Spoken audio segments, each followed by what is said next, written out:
Hello everyone, कैसे हो आप सभी और कैसी चल रही है सभी की तैयारी। हमारा आज का जो कॉन्सेप्ट है वो हम लेकर चल रहे हैं राष्ट्रीय बाल श्रम नीति। ठीक है, राष्ट्रीय बाल श्रम नीति, नेशनल चाइल्ड लेबर जो पॉलिसी है इसको हम पढ़ने वाले हैं। ठीक है, तो इसको शॉर्ट फॉर्म में कहेंगे NCLP। ठीक है, क्योंकि कई बार हमने याद करा होता है राष्ट्रीय बाल श्रम नीति से और आ जाता है NCLP और आप कंफ्यूज हो जाते हो। और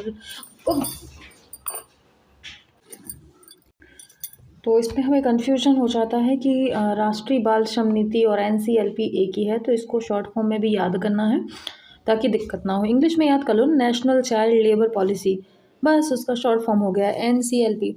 ठीक है, तो ये सन 1979 में गठित गुरुपद स्वामी समिति की अनुशंसाओं के आधार पर भारत सरकार द्वारा 1987 में एक बाल श्रम नीति का निर्धारण किया गया। ठीक है, कब किया गया था, कौन सी समिति ने इसको अनुशंसा दी थी, किस समिति ने, तो गुरुपद स्वामी समिति। और ये कब दी थी, 1979 में 1979 में। ठीक है, तो इसको देखो कैसे याद करना कि कोई गुरु थे, कोई गुरु स्वामी थे, गुरुपद स्वामी। इन्होंने कहा कि बच्चों के साथ नो बाल श्रम, 7 नो बाल श्रम, यानी 7 9 79। ठीक है, गुरुपद स्वामी ने कहा, क्या कहा कि बच्चों के साथ 7 नो बाल श्रम, बच्चों के साथ बाल श्रम नहीं करना है, 7 नो बाल श्रम, 7 नो। ठीक है, बच्चों के साथ नो बाल श्रम। और अनुशंसा के आधार पर भारत सरकार द्वारा 1987 में एक राष्ट्रीय बाल श्रम नीति का निर्धारण किया गया। बाल श्रम नीति का निर्धारण किया गया, इससे क्या हुआ, बच्चों का सत्यानाश होने से बच गया। नहीं तो बच्चे आज भी मजदूरी कर रहे होते। बच्चों का सत्यानाश यानी 87 में बाल श्रम नीति आई।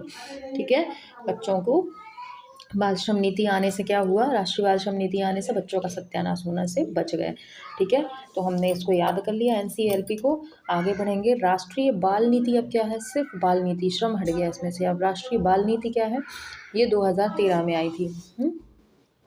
सरकार ने 26 अप्रैल 2013 को नई राष्ट्रीय बाल नीति की घोषणा की। भारत सरकार ने 26 अप्रैल 2013 को नई राष्ट्रीय बाल नीति घोषित की। इसमें 18 वर्ष से कम आयु के इंसानों को बालक माना गया। कितने साल से कम बच्चों को, 18 साल से कम बच्चों को बालक माना गया है। बाल श्रम के उन्मूलन हेतु 26 दिसंबर 1994 को एक राष्ट्रीय बाल श्रम उन्मूलन प्राधिकरण की स्थापना की गई। ठीक है, ये कार्यक्रम का था। देखो, ऊपर नीति बनाई गई थी और यहाँ पे क्या बनाया गया है, राष्ट्रीय बाल श्रम उन्मूलन प्राधिकरण की स्थापना। उन्मूलन यानी पूरी तरह से खत्म करना। ये कब किया गया, 94 को। ठीक है, आगे है, सर्वोच्च न्यायालय द्वारा 10 दिसंबर 1996 को दिए गए निर्णय में देश में खतरनाक व घातक उद्योगों में 14 वर्ष से कम आयु के बच्चों के नियोजन पर प्रतिबंध लगाया गया। और फिर भारत सरकार ने पूरे राज्य में 10 अक्टूबर 2006 को बाल श्रम को प्रतिबंधित कर दिया। अब यहाँ पे पूरी तरह से प्रतिबंधित कब हो गया, 2006 को। ठीक है, बाल श्रम को पूरी तरह से प्रतिबंधित कब किया गया, 2006 को। और 12 जून को यूनिसेफ विश्व बाल श्रम विरोध दिवस घोषित किया गया। यानी 12 जून को हम क्या मनाते हैं, विश्व बाल श्रम विरोध दिवस। ये यूनिसेफ द्वारा बनाया गया है। ठीक है, अब हम एक एक करके ट्रिक देख लेते हैं, थोड़ा सा देखना है ध्यान से। हाँ, देखो, पहले जो होगा, सरकार ने 26 अप्रैल 2013 को नई राष्ट्रीय, पुरानी कब थी, 87 में, सत्यानाश होने से जिसमें बचाया था। दूसरा आ गया आपका 2013, तो 13 जो है नया, बच्चों से कोई कह रहा, सरकार बोल रही है कि 13 नया बाल नीति घोषित कर दिया है। 13 या 13 नई बाल श्रम नीति घोषित कर दी है, बाल नीति घोषित कर दी है। ठीक है, तो इस तरीके से आप 2013 को याद रख सकते हो। ठीक है, और इसके बाद 18 वर्ष से कम आयु के बच्चों को माना है। ठीक है, और बाल श्रम के उन्मूलन हेतु 26 सितंबर 1994 को एक राष्ट्रीय बाल श्रम उन्मूलन प्राधिकरण की स्थापना की गई थी। 1994 को राष्ट्रीय बाल श्रम उन्मूलन प्राधिकरण की स्थापना, ठीक है, 1994, ठीक है। तो इसमें स्थापना उन्मूलन की गई थी। तो ऐसे आप याद रखना कि देखो 26 सितंबर तो इतना वो मत करो तो मिक्स हो जाएगा सब कि बाल श्रम के उन्मूलन हेतु जब बच्चों पे बहुत सितम होने लगे, भाई सितंबर से सितम याद कर लो कि जब बहुत ज़्यादा बच्चों पे सितम होने लगे तो क्या हुआ कि यहाँ पे 9/4 मतलब नौचार को आप नौकर बना लो कि नौकर बनाकर कोई नहीं रखेगा, बाल उसमें आ जाएगा, है ना, ये बाल श्रम उन्मूलन में आ जाएगा। बाल श्रम का उन्मूलन कब होगा? जब बालक को कोई नौकर नौचार है ना, 94 नौचार यानी नौकर बनाकर नहीं रखेगा और उनका कोई सितम नहीं किया जाएगा। सितंबर 94 यानी 94 और इसका उन्मूलन हुआ बाल श्रम का। ओके, अब आता है सर्वोच्च न्यायालय द्वारा 10 दिसंबर 1996 को दिए गए निर्णय में देश में खतरनाक व घातक उद्योगों में 14 से कम आयु के बच्चों के नियोजन पर प्रतिबंध लगाया है, ठीक है। सर्वोच्च न्यायालय द्वारा 10 दिसंबर 1996 को दिए गए निर्णय में देश में खतरनाक घातक उद्योगों से 14 से कम आयु के बच्चों को नियोजन पर प्रतिबंध लगाया है। कब लगाया है? आपके 1996 में, ठीक है। इसको कैसे याद रखोगे 96 को? तो देखो इसको ऐसे याद रख लेना कि सर्वोच्च न्यायालय ने कहा कि 10 दिसंबर को 10 दुश्मन यानी 10 दुश्मन भी बच्चों को ना छू सकें, ना ही उनको खतरनाक घातक उद्योगों में लगा सकें, ऐसा नियोजन किया जाए, ठीक है। 10 दुश्मन 10 दिसंबर ना छू सके यानी 9/6 ना छू सके 9/6 96 यानी कि ना छू सके, ऐसे निर्णय लिए जाएं जो खतरनाक उद्योगों में बच्चों का नियोजन और प्रतिबंध कर सके। ना छू सके यानी 9/6, ठीक है। थोड़ा सा ट्रिक को समझना, ना छू सके 9/6 और 10 दुश्मन भी मिलकर उनको ना छू सकें 9/6 ऐसे खतरनाक घातक उद्योगों में 14 वर्ष से कम आयु के बच्चों को नियोजन पर प्रतिबंध लगाना है। इसके बाद भारत सरकार ने पूरे देश में 10 अक्टूबर 2006 को बाल श्रम को प्रतिबंधित कर दिया। कब कर दिया उनको? 10 अक्टूबर, ठीक है, 10 अक्टूबर 2006 को प्रतिबंधित कर दिया, ओके, बाल श्रम को 2006। तो देखो इसको ऐसे याद रखना, भारत ने पूरे राज्य में 2006 को बाल श्रम प्रतिबंधित कर दिया, यानी 6 में उनको प्रतिबंधित कर दिया। 6 साल के बच्चे होते हैं, 6 में कर दिया 6, है ना। तो ऐसे भी याद रख सकते हो गुजराती में बोल के कि कर दिया 6 यानी बाल श्रम को प्रतिबंधित कर दिया 6, या फिर ऐसे याद रखो कि 6 साल से बच्चे बालक में आ जाते हैं, बाल्यावस्था आ जाती है ना। तो ऐसे याद रख लो कि 6 साल में मतलब 6 साल में या 2006 उसको याद रखना है अपन को कि 6 साल के उम्र से बच्चे जो हैं 6 साल से जो उम्र के बच्चे हैं उनको आप नहीं बाल श्रम में ले सकते क्योंकि ये प्रतिबंधित हो चुका है। तो ऐसे याद करना है आपको, ठीक है। और 12 जून को यूनिसेफ विश्व बाल श्रम निरोध दिवस घोषित किया गया, ठीक है। 12 विश्व बाल श्रम विरोध दिवस, ठीक है। विश्व बाल श्रम विरोध दिवस को 12 जून 12/6, ये भी 12/6 आ गया, 12/6 12 जून होता है, ठीक है। तो 12 जून ऐसे याद रख लेना आप लोग, ठीक है। ठीक है, चलो नेक्स्ट देखते हैं अपन आगे क्या है इसके। नेक्स्ट इसमें बताया है कि the juvenile cover and protection of children act 2000 किसी भी बालक को किसी जोखिमपूर्ण कार्य में लगाना, ठीक है, इसमें आ जाएगा ये the juvenile cover and protection of children act 2000 किसी भी बालक को किसी जोखिम कार्य में लगाना, ये इसके अंतर्गत आ जाएगा। उसे बंधुआ मजदूर के रूप में रखने को अपराध घोषित किया है तथा जेल की सज़ा का प्रावधान है, ठीक है। ये इसमें है बंधुआ मजदूर किसी बच्चे को रखते हो तो क्या होगा? जेल की सज़ा का प्रावधान है। चलो अगला है हमारा बाल अधिकारों के संरक्षण हेतु राष्ट्रीय आयोग, ठीक है। इसे NCPCR कहते हैं और इसका जो मुख्यालय है नई दिल्ली में है। यह एक वैधानिक निकाय है, ठीक है। इसको समझना बस, हम सिर्फ ओनली जो डेट है उनको ट्रिक में देखेंगे, बाकी याद करना ही पड़ेगा, इसका कोई और अन्य उपाय नहीं है, ठीक है। जिसकी स्थापना संसद के अधिनियम बाल अधिकार संरक्षण आयोग अधिनियम 2005 के तहत 2007 में की गई है। ठीक है, देखो जो बाल अधिकारों के संरक्षण संरक्षण हेतु राष्ट्रीय आयोग बना है, ये किसके तहत बना है? राष्ट्रीय बाल अधिकार संरक्षण आयोग के तहत। ठीक है, जो आयोग है ये किसके अंतर्गत बना है?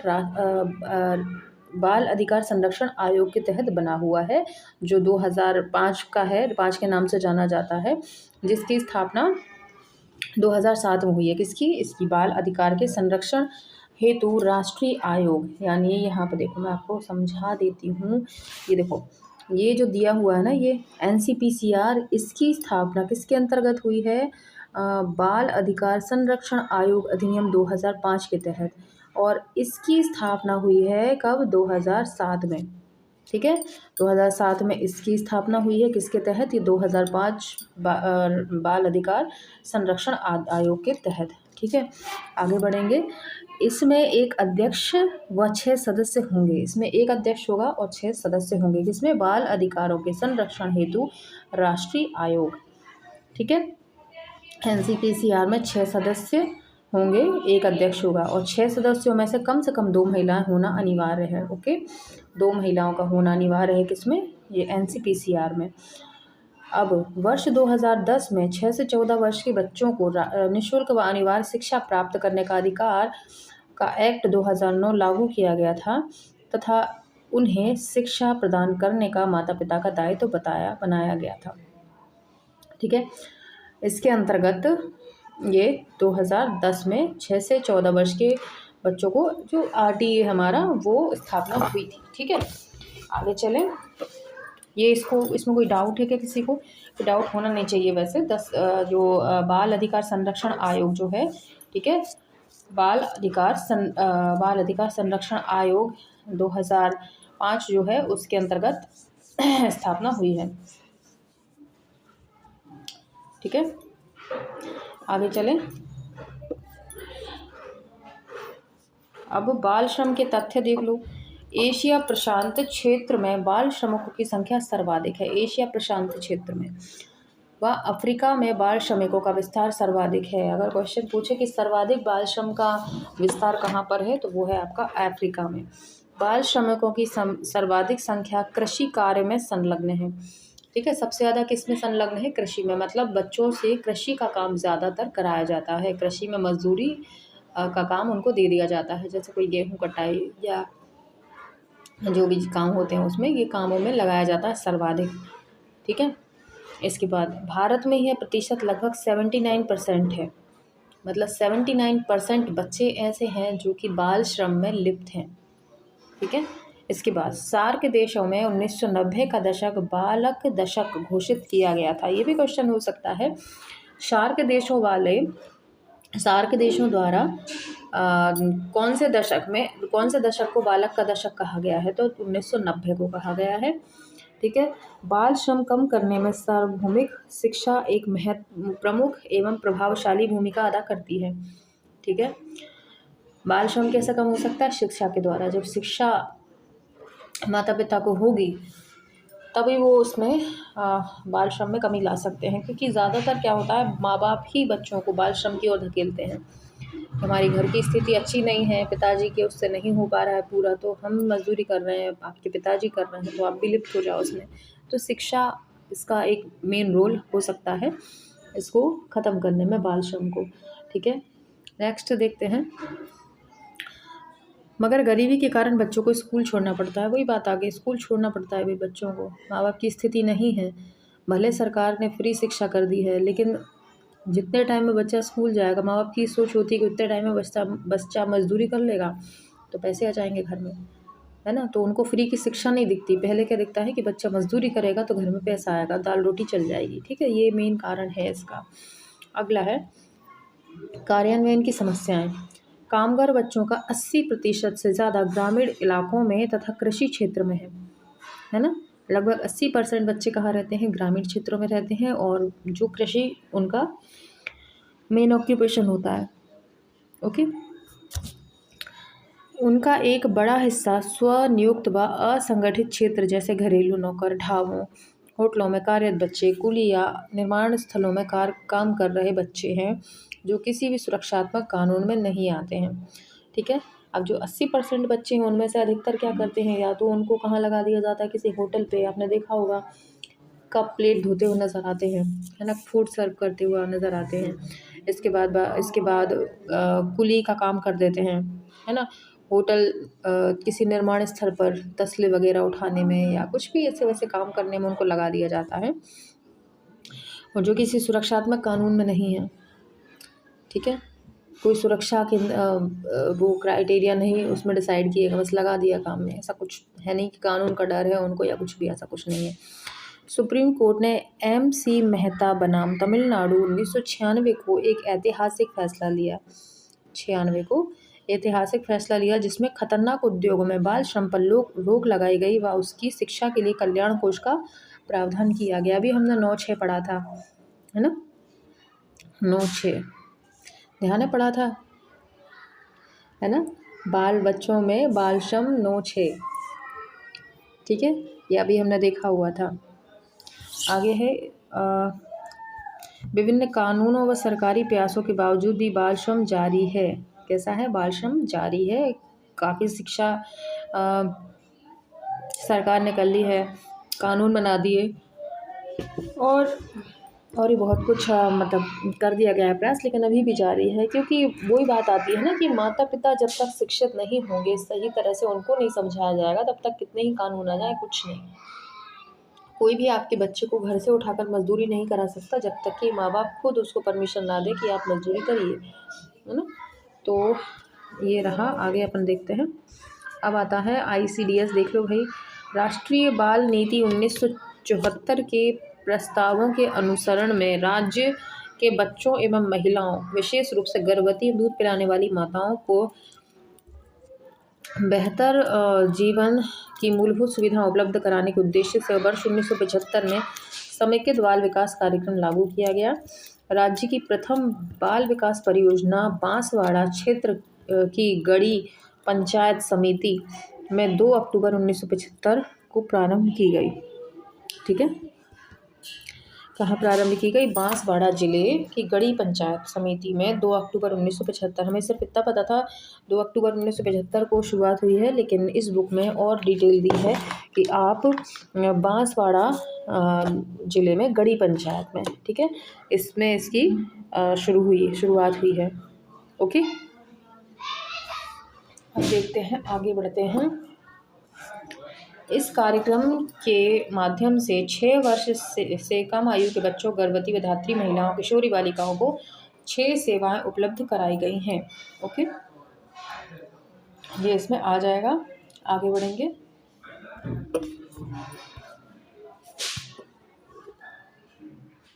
एक मिनट रुकिएगा, ये ज़रा। अब आता है बच्चों का अवैध व्यापार। ये देख लो, यूनिसेफ के अनुसार तस्करी का शिकार होने वाला बच्चा 18 वर्ष की कम उम्र का कोई भी व्यक्ति होता है।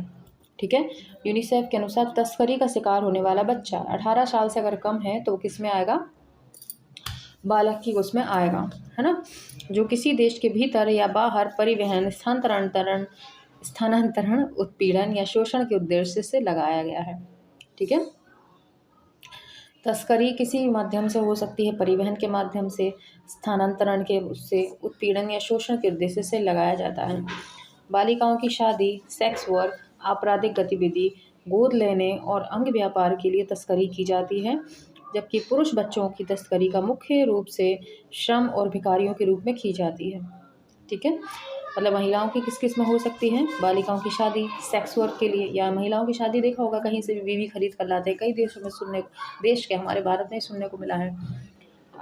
पुरुष की उम्र ज़्यादा हो गई है, बहुत ज़्यादा हो गई है, लड़की नहीं मिल रही है, तो कहीं कहीं पर होता है कि पैसे देकर जवान बीवियाँ खरीदी जाती हैं, शादी की जाती है उनसे।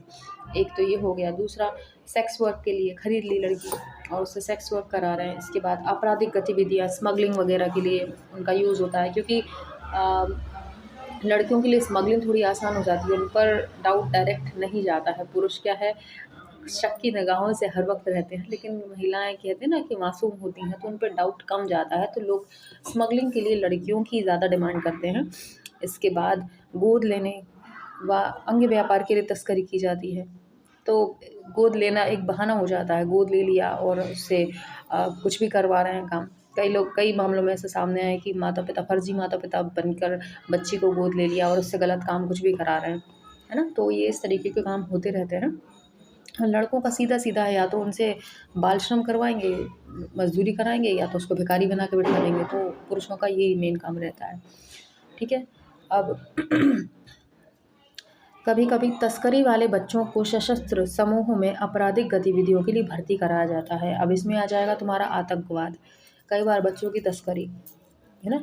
तस्करी करी बच्चों को खरीद फरोख्त की और उनको आपराधिक उसमें यानी आतंकवाद में लिप्त कर लिया, उनको संगठन में, आतंकवादी संगठन में शामिल कर लिया। तो इस तरह के काम भी होते हैं। अब बाल तस्करी के अवैध व्यापार को रोकने के लिए कड़ा कानून है। कानून तो बहुत हैं, कड़े-कड़े कानून हैं। इसके लिए संयुक्त राष्ट्र ने अंतर्राष्ट्रीय संगठित अपराध के खिलाफ संयुक्त राष्ट्र सम्मेलन स्थापित किया है, ठीक है? क्या किया है? संयुक्त राष्ट्र सम्मेलन स्थापित किया हुआ है। भारत में अनैतिक तस्करी रोकथाम अधिनियम के तहत वाणिज्यिक यौन शोषण दंडनीय है और उसकी सज़ा 7 साल से लेकर आजीवन कारावास है। अगर कोई भी इंसान बच्चों की तस्करी करता हुआ पकड़ा जाता है, तो 7 साल से लेकर उसको आजीवन कारावास हो सकता है। डिपेंड करता है आपने किस इरादे से तस्करी की है बच्चे की। अगर किसी खतरनाक उद्देश्य से की है तो फिर सज़ा उस हिसाब से होगी, अगर कुछ भी छोटा-मोटा उसके लिए की है तो फिर उस हिसाब से होगी। आगे है, भारत में बंधुआ श्रम उन्मूलन अधिनियम, बाल श्रम अधिनियम और किशोर न्याय अधिनियम बंधुआ और मजदूर श्रम को प्रतिबंधित करता है, लेकिन ये कानून मानव तस्करों को रोकने के लिए अपर्याप्त हैं। इसलिए केंद्रीय महिला एवं बाल विकास मंत्रालय WCD ने मानव तस्करी की बढ़ती घटनाओं को रोकने के लिए एक नया कानून तैयार किया है, ठीक है? केंद्रीय महिला एवं बाल विकास मंत्रालय WCD ने क्या किया है? एक नया कानून लाया हुआ है। अब ये क्या कहता है? सरकार ने तस्करी में बढ़ते रूपों को शामिल लोगों को दंडित करने के लिए सख्त प्रावधानों के साथ व्यक्तियों की तस्करी रोकथाम, संरक्षण और पुनर्वास विधेयक 2017 पेश किया है। नए विधेयक में मानव तस्करी के अपराधियों की सज़ा को दुगना करने और ऐसे मामलों में अतिशीघ्र परीक्षण के लिए विशेष अदालतों का प्रावधान को निर्धारित किया है। इसमें आजीवन कारावास तथा उनकी संपत्ति को छीन लिए जाने का कड़ा दंड है। अभी तक 7 से आजीवन कारावास था, अब इसको डबल कर दिया है कि आपको क्या हो सकता है, आजीवन कारावास। अब 7वां साल हट गया, सीधा आजीवन कारावास होगा और आपकी जितनी संपत्ति है वो सब हड़प ली जाएगी, छीन ली जाएगी सरकार द्वारा, ठीक है? तो ये प्रावधान हो गया है अब बच्चों की तस्करी से रिलेटेड, और ये विधेयक का पास हुआ है 2017 में, ठीक है? तो हम आगे देखेंगे भीख मांगने के प्रयोजन के लिए बालक का नियोजन, ये देख लेते हैं।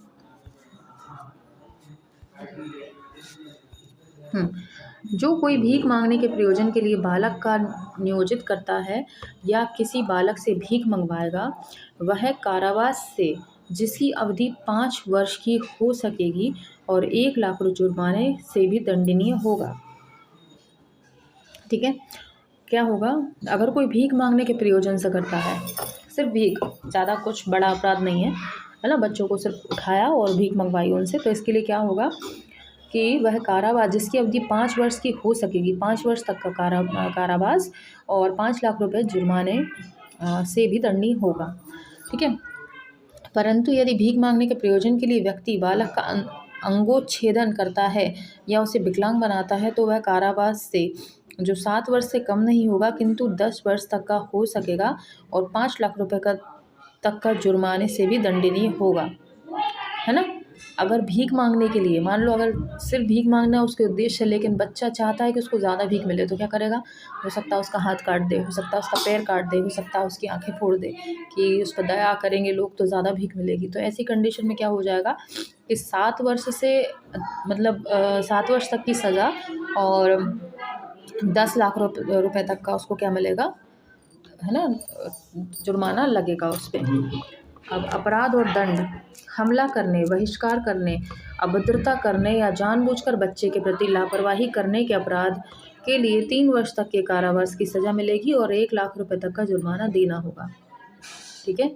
बालक पर हमला करने, बहिष्कार करने, अभद्रता करने या जानबूझकर बच्चे के प्रति लापरवाही करने के अपराध के लिए 3 वर्ष तक की कारावास होगा। भीख मांगने के लिए उद्देश्य के लिए बच्चे को रखने के लिए 5 वर्ष तक का कारावास और 1 लाख रुपए का जुर्माना। तो अपन ने पढ़ लिया था अभी। एक व्यक्ति जो किसी को नशीला या मादक पदार्थ देता है, उसे दंड के रूप में 7 वर्ष तक का कारावास और 1 लाख रुपए तक का जुर्माना देना होगा। नॉर्मली क्या होता है, बच्चे का किडनैप करना है, तस्करी करनी है बच्चे की, तो ये लोग क्या करते हैं, बच्चे को कुछ नशीला पदार्थ खिला देते हैं ताकि बच्चे को चक्कर आ जाए, बेहोश हो जाए और ये लोग चुपचाप से उसको लेकर चले जाएं। तो अगर ऐसा कोई करता हो, भले उसने अटेम्प्ट ना किया हो उसका किडनैप करना, लेकिन उसको मादक पदार्थ तुमने खिलाया इसी उद्देश्य से कि इसका किडनैप कर सको, तो इसके लिए क्या है, 7 वर्ष तक की सज़ा और 1 लाख रुपए तक का जुर्माना है। ठीक है। तो ये हमने यहाँ पे देख लिया सज़ा और दंड। अब इसका है किसी उद्देश्य के लिए बच्चे को बेचने या खरीदने के लिए 5 वर्ष तक के कारावास और 1 लाख रुपए तक की जुर्माना दिया जाएगा। ठीक है। तो ये हमने पढ़ लिया है, हमारे ये उद्देश्य बच्चों से संबंधित जो हमारे पास थे वो हमने आज कंप्लीट कर लिए हैं। आगे और देखेंगे अब हम क्या कर सकते हैं, कुछ धाराएं देखेंगे, कुछ आईपीसी की धाराएं वगैरह हैं वो भी अपन देखेंगे। तो जो खुला हुआ जो हमारे पास डेटा है सीधा सीधा वो अभी हम करेंगे, फिर सीधा पर्टिकुलर उस पर आएंगे। कोई भी एक्ट वगैरह पढ़ेंगे, पहले छुटपुट जो हमारे पास है वो हम ख़त्म करेंगे ताकि हमारे दिमाग को हैबिट हो जाए याद करने की। ठीक है। फिर आगे आगे पढ़ेंगे अपन। ओके। तो मिलते हैं अगली क्लास में, तब तक के लिए बाय।